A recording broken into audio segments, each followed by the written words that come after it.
Hello there, students. Mr. Sadler here. This is part one of three during week 8 for the Webquest creation. So I want to talk in part one about effective communication. So the hierarchy that I have created for everyone is that there's a project manager assigned to your Webquest, which of course is a student in this class.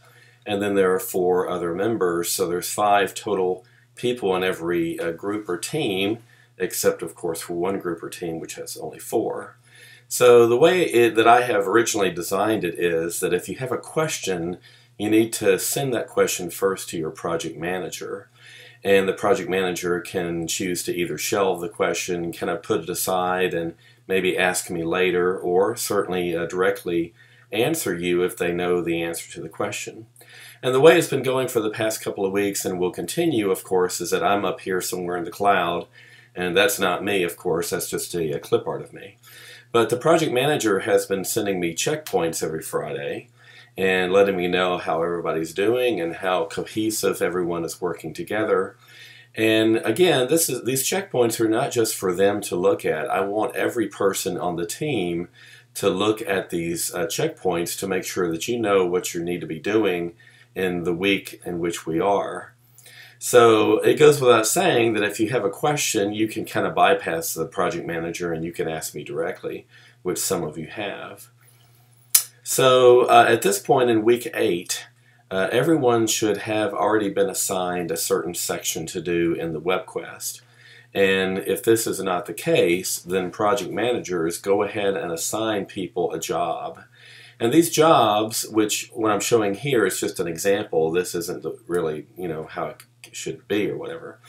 But your job should be very specific to you. So like member 3 in this example is concentrating on the evaluation section, member 4 conclusion, and so forth. So if you don't have a job already, you need to be assigned a job by the project manager. So let's talk about methods of communication briefly, and this is stuff that you already know.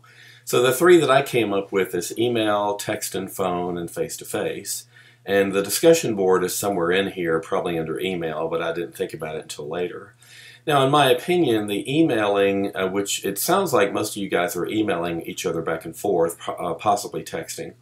So this is the most efficient way of communication, again, in my opinion, but it is the most impersonal because you don't really see anybody.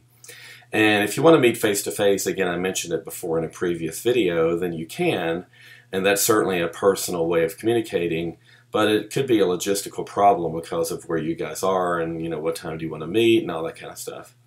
Now, Blackboard Collaborate is hanging up here somewhere in Never Never Land. In the next couple of weeks, what I'm going to endeavor to do is get it up and running, make sure that I know how to run it, make sure that I can give instructions for you how to run it, and then maybe we can get together and have a Blackboard Collaborate session. The logistical problem with this is when can everyone actually meet and do this? So be on the lookout for a new discussion board, and I'll have you guys put in feedback as to what a good time would be so that everybody can get together and have an active Blackboard Collaborate session, because we're getting toward the end of the road, so to speak. We're in week 8, so it's halfway through the course. So in about 4 more weeks, we're going to be about halfway through this project, and so it'll be crunch time soon. Final topic in part 1 here is participation and frequency. You need to check in with your project manager at least once a week, if not more, and they will certainly be checking in on you. And just say, hey, I'm still here, I'm working on my section. If I have any problems, blah, blah, blah, here they are. And everybody has to do their part.